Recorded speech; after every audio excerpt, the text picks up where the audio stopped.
Hamster ক্যাম্পবোর্ড থেকে সবার আগে টাকা নিতে হবে, কেননা বাইন্যান্স বাইবিট বা যে কোনো এক্সচেঞ্জারে এসএমএসটিআর টোকেন পাওয়ার সাথে সাথে 10 মিলিয়নেরও বেশি ইউজার উইথড্র দেওয়া শুরু করে দেবে, যার জন্য হ্যামস্টার ক্যাম্পবোর্ডের টোকেনের দাম কমতেও পারে।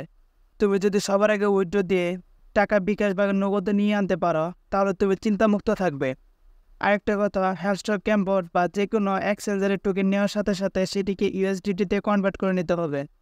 বাইন্যান্সে কীভাবে টোকেন কনভার্ট করবে তা দেখিয়ে দিচ্ছি। প্রথমে বাইন্যান্স থেকে মোর অপশনে ক্লিক করো, উপরে সার্চ করতে হবে কনভার্ট। তোমার সামনে কনভার্ট অপশনটি আসবে, তারপর কনভার্টে ক্লিক করো।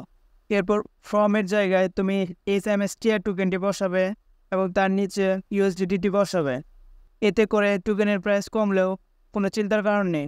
মনে রাখতে হবে হ্যামস্টার টোকেনের দাম কমতেও পারে, বাড়তেও পারে। এরপর বাইন্যান্স থেকে যদি টাকা বিকাশ বা নগদে নিয়ে আনতে চাও তাহলে বাইন্যান্সের মোর অপশনে ক্লিক করে সার্চ করতে হবে P2P। এখন P2Pতে তোমাকে ক্লিক করতে হবে, তারপর সেলে ক্লিক করতে হবে। উপরে দেখতে হবে বিডিটি কারেন্সি অ্যাড করা আছে কিনা। এরপর অ্যামাউন্ট সেট করবে, তুমি কত টাকা ডলার সেল করতে চাও তা লিখবে। এখানে পেমেন্ট মেথড অ্যাড করতে হবে, তুমি বিকাশ নাকি নগদের মাধ্যমে ডলার বিক্রি করতে চাও তা সিলেক্ট করো। এখন তোমার সামনে অনেকগুলো অ্যাকাউন্ট আসবে, এগুলোর ভিতরে যাদের রেটিং সবচেয়ে বেশি সেগুলোর ভিতর থেকে একটিকে সিলেক্ট করবে এবং সেই অ্যাকাউন্টের টার্মস অ্যান্ড কন্ডিশন পড়বে। তারপর তুমি কত ডলার বিক্রি করতে চাও তা লিখবে এবং তাদের কাছে অর্ডার সাবমিট করবে।